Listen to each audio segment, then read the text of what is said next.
wherever you may be and however you may be listening, live in Los Angeles, iHeartRadio, Talk Sports Radio, and FS1. Joy Taylor is joining me, loaded today. Michael Strahan, Greg Cosell, David Shaw, Stanford, Notre Dame. It's the biggest weekend in college football in a decade, and it's not for the reason you think. I'll talk about that later. Joy, how are you this morning? I'm doing great. Good morning. Great to have you in this morning. It is a Thursday, Rams-Vikings tonight. I'll get to that throughout the course of the show. I do want to start with this, though. Stardom is really hard to explain. Certain people have it, certain people don't. I can't explain it. Kendall Jenner can't sing, can't dance, and can't act. And in Hollywood, which is the highest percentage of stars in any one city in America, she's a bigger star than 99% of the people in Hollywood. If Kendall Jenner walked into a mall in Hollywood and Tom Hanks and Denzel were there, Kendall Jenner would get mobbed. And she can't sing, she can't dance, she can't act, she can't do much. Her parents were attractive, and she is a superstar, and I can't explain it. But that's just the way the world works. It's not all about talent. Talent matters, but it's not all about talent. Baker Mayfield teammate Rashard Higgins said this week he might end up being on the LeBron wall. And people are like, whoa, the wall. Cleveland has a building. They put LeBron on it. I'm going to tell you something about Baker Mayfield. Is he as talented as Andrew Luck? No. But he's already a bigger star than Andrew Luck. Is he as talented as Russell Wilson? No. Is he as talented as Carson Wentz or Matt Ryan? No. I think he's going to be a bigger star than all of them, and he's already a bigger star than Andrew Luck. Here's an amazing thing about Baker Mayfield. He is already top 10 in NFL jersey sales. Why is that a big deal? Folks, he hasn't started a game yet. Everybody else on the list, has started games. Tom Brady, Julio Jones, Odell Beckham, Luke Kuechly, Saquon Barkley. If you look at the top 10 jersey sales, position doesn't matter that much. We got a linebacker. We got a quarterback. We got a wide receiver. We got a running back. We got a couple running backs. Stephon Diggs. Personality, some have it. Dak doesn't really have a personality. But the Jets and the Browns got a TV rating about a week ago, and it was shocking to me. It was a shocking TV rating, and it wasn't about the Jets, and it wasn't about Sam Darnold. It was a Baker Mayfield TV rating. And I always try to be a consumer when I do my show. What do I care about? And so when I drive into work in the morning, what interests me? I want to be a viewer. I want to be a listener. I don't want to think like me. I want to think like you. And the game I cannot wait to watch this week, this Sunday, is Baker Mayfield at Oakland. That's the game that interests me the most. Is it because Baker Mayfield's great? He's not even the best quarterback in that game. But like Kendall Jenner, he checks all the boxes. He position quarterback, police video, profoundly popular in college, controversial. He's got commercials and good ones all over television. He's an underdog. He's in a city in a franchise that's called losers like the Cubs, and he's a winner. And I'll tell you this. LeBron in Ohio was a messiah. People never thought they related to LeBron. He was like a gift. He was born there. And you looked up at LeBron like people in the West look up at God. You don't relate to God. God's up there. Baker's right here. Baker's as tall as you. Baker's about your size. Baker is flawed. Baker makes mistakes. Baker's got a police video. Baker's been a goofball. Baker comes on this show and argues. Baker's emotional. LeBron James was a gift. He was a messiah. You never felt you were his equal. You never felt that with LeBron. You were looking up at LeBron James. Johnny Carson's an old TV star in America, the late Johnny Carson. He used to always say, even though Johnny was much bigger in Hollywood than movie stars in his day, when you go to a theater, you're looking up at movie stars. You're intimidated by movie stars at a theater. But everybody watched Johnny Carson on a TV sitting down in a living room. So Johnny was a bigger star in Hollywood than anybody else, but people would go up to Johnny at a restaurant and bother him.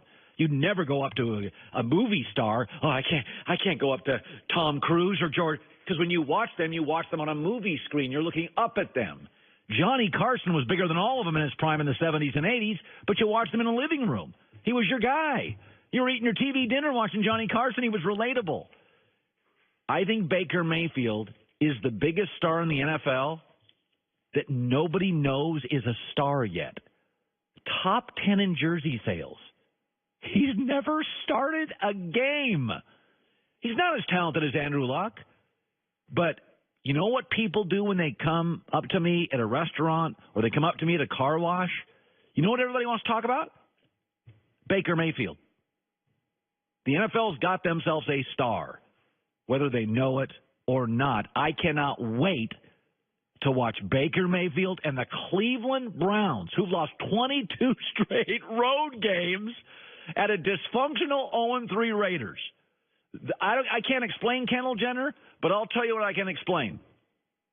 If Baker Mayfield didn't play in this game, Raiders, Tyrod Taylor doesn't even make my television set. I got 3 TVs. I wouldn't put it on any of them. It now is the most interesting game to me. And that's not Gruden, and it's not Derek Carr, and it's not the Browns. It's Baker Mayfield. And I don't think he's nearly as good as Wentz and Matt and Russell, but he's more interesting. And interesting is often, like Kendall Jenner, what creates stars. I want to shift to this. When I was very young and a sportscaster, I was very lucky. I got a big break. My first job was in Las Vegas. And Mike Tyson was emerging as this amazing boxer. And one of the things I always loved about Tyson wasn't his boxing, is that he had a real sense and admiration and love for the history of boxing. You could talk boxing with Mike Tyson. He'd tell you about Tunney and Dempsey and Ali, as he had a real appreciation for the history of the sport. It's one of the things I like about LeBron James. LeBron James, you can go 1970s NBA, 1980s NBA, 1990s. He is calculated. He knows NBA history. He appreciates it. He's very smart. So LeBron James said yesterday, I don't need preseason games to get ready.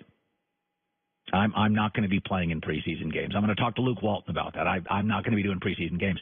And as I've told you many times, LeBron also hates practice. Now, why is this? Because LeBron understands history. And Larry Bird should have played 4 more years. But Larry Bird was a gym rat, and his legs gave out. And Kobe Bryant was a gym rat and would practice and practice and practice at a high level, and his body wore down.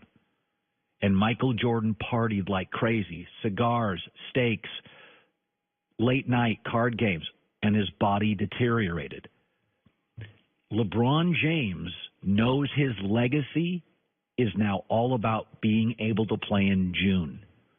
It is not a coincidence in the last 6 years, as LeBron has hit the back 9 in his career, that every January his teams are struggling. He doesn't practice anymore. He doesn't want to practice. He doesn't want to be playing preseason games. And you can yell at LeBron for that. But there's 2 reasons it's happening. Because LeBron has a real understanding of the history of the game. And he has watched his idols and his contemporaries fall apart because they over-practice. They play in games that don't matter. And he's not going to do that. And the second thing is, and this is blaming the public and the media, everybody, after LeBron won his first title, started comparing him to Michael. And all of you out there, the media and the fans, said, no, 6 for 6, 6 for 6, 6 for 6. It didn't matter that LeBron was going to blow Michael away in every statistical category. It didn't matter because you made it all about finals. And so LeBron, like he has done with basketball history, listened. He listened to the media. He listened to the fans. And he said, I'm not going to waste my legs at practice, and I'm not going to waste my legs in the NBA preseason. And I'm going to start taking a bunch of days off in the regular season. He did it because of you and his appreciation for history. The Lakers, I believe, will win about 47, 48 games, but they won't be very good in October, November, and December. LeBron spends $1 million a year on his body. Eats, sleeps, rests, doesn't practice. He is seeking a career extension. And when he said that yesterday, I'll be ready for June. I'm not going to do preseason. That's his appreciation for the game and watching stars deteriorate, Kobe, Bird, MJ. And it's also listening to you. It matters what you do with your body. There's a meme that went around the internet that was wildly funny, and it was on the internet when Mission Impossible came out about a month ago. Tom Cruise is 5 years older in Mission Impossible than Wilford Brimley was in Cocoon. And I'm putting that picture up for our FS1 audience. How you treat your body is how your body eventually treats you. Say what you want about Tom Cruise. The exercise, the regimen, the working out, he's still a movie star in America.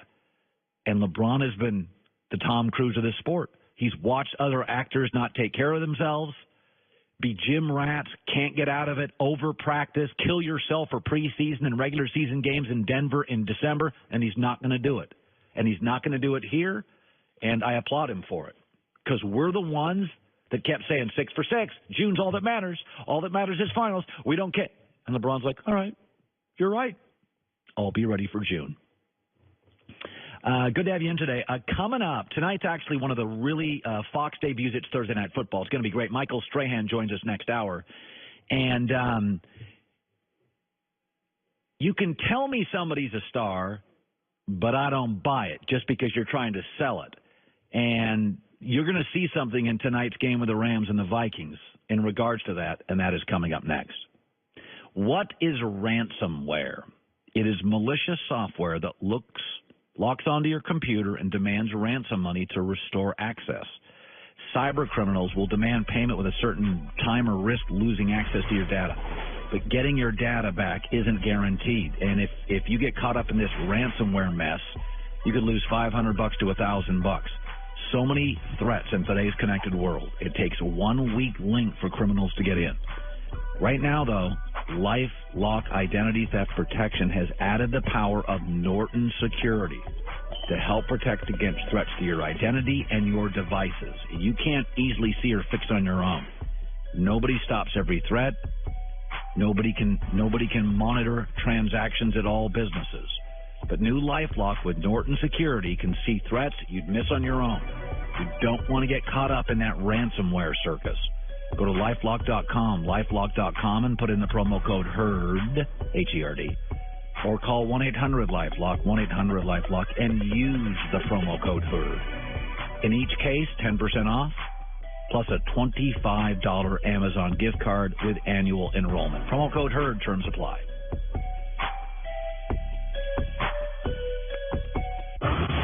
For nearly 150 years,